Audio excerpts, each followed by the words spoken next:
I'm Cisco Perez. I'm actually with Innovative Water Technologies, and the real world scenario that we pulled was, while it was a project that we dealt with was in Puerto Rico. Right after the disaster, they had the hurricane there, and with part of Innovative Water, we went down and set up water filtration and taught the locals on how to use the system. So that was one of the things that I wanted to implement into this project and show the kids, that there is a lot of issues out there in this world that they don't see, that nobody's telling them about. And I mean, one big thing that I take is, and I keep repeating, is saving lives. I mean, there is a lot of things and a lot of ways out there for these kids to be able to be part of. I mean, whether it is with Innovative Water or with water, but there's a lot of nonprofit organizations, there's a lot of church groups, there's a lot of ways of helping. Yes. And I want them to understand that there is ways of doing good. I mean, without being there, I guess.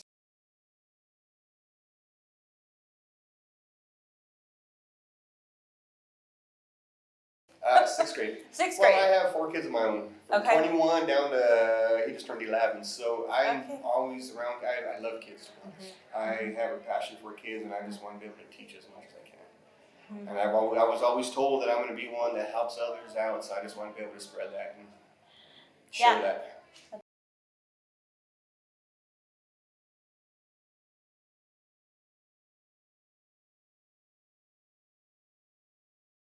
Their attitude. The first 10 minutes in every one of the class, it was kind of a little noisy. They were talking, they were, in their own little groups and all that. But then by the time we got halfway through the presentation and explaining what I was doing there, I had their attention. They were listening. They were asking questions. There was a lot of engagement, even from the ones that were the wildest ones that you could tell in the groups that were.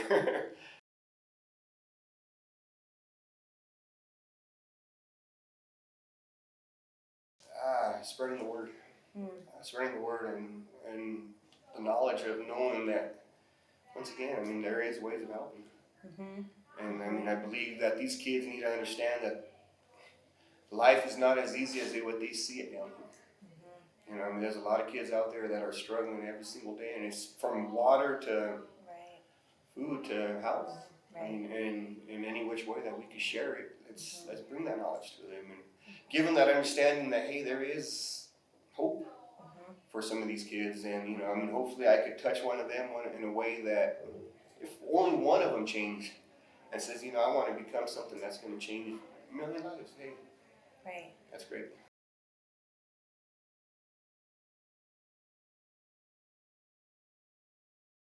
Take part of it. It was fun. It was fun. It was fun. That's great. The projects, seen them when they brought them to IWT, and the excitement that they had, just knowing, oh man, maybe I can do this different, and they really seen what it could take. I mean, how easy it could really be to change lives. So that was touching.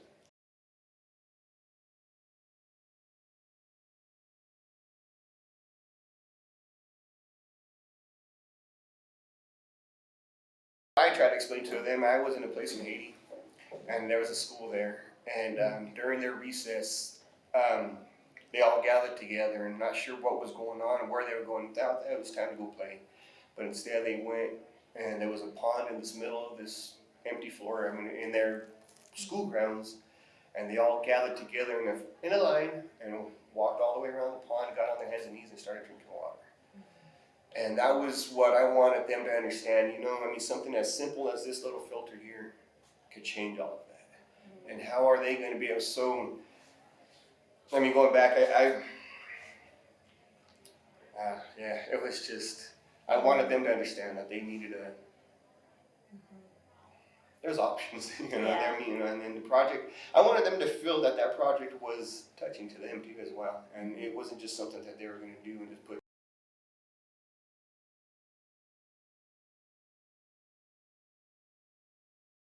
Yeah, Okay. and just to see if it would help. I mean, there's a lot of small filters out there that can make a change, but I mean, of course you're not going to trust just cotton in a water bottle or something like that, but I mean, understand that there is steps and that it is pretty simple for them to do.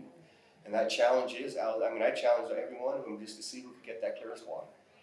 Understand that you guys are not the ones that are out there on the hands and knees having to drink that water. If it was used, what would you do different?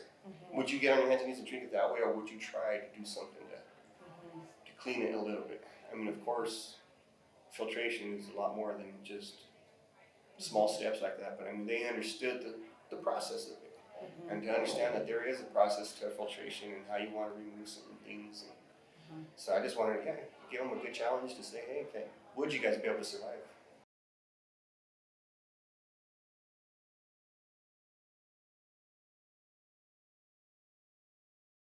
I hope so. And I'd like to be more a part of it as much as I can. Yeah. I mean, as much with education as I could be. I mean, that's I'm open up to everything. I mean, I want to be there to help them out. Yeah. Like, I mean, I like going to Walmart now and seeing all these little kids. Hey, that's the water guy.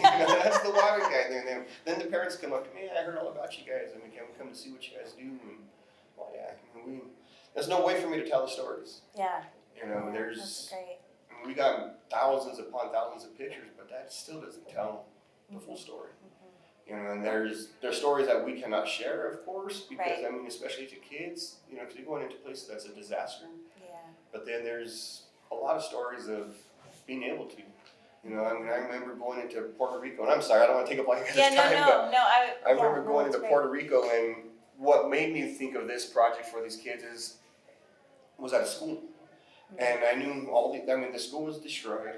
When we got there, the school was destroyed. They took us out to this little platform where it used to be the basketball courts and all that, but the awnings and all that were blown off, and so this is where we're going to set it up at. And the moment, I'm not really sure how the word spread, but the moment the word spread that we were there to give them safe water, one of the guys from Puerto Rico called me out. He says, he tells me in Spanish, come here real quick. And he walked me down the road out of the campus. He told me, look both ways. And he's like, all that's here for you, man. And I looked and I'm like, what? And there was just miles upon miles of people that just came around the way and just waiting for water. Wow. I mean, you know, that was months upon months without nothing to drink, nothing. I mean, it was, so that's what I want. I want them to be able to see something like that and share that. I mean, I would love to be able to do a project here, actually with even the high schoolers, and figure out a way to do a real world project like that. I'm part of I'm not part of it, but we work with H2 Open Doors. It's a Rotary project out of California, and that's what they do. They buy our systems, do water projects, but get the school involved, the high school, and choose certain students and actually take them. Oh, that's great. You know, they've been to Africa, they've been to some parts, you know, I mean, of course, there's some parts that you won't want to take, but you know, there's nice places, and teach them. They'll be there to be part of the installation. They'll be there to see the celebration. They'll be there to see it all.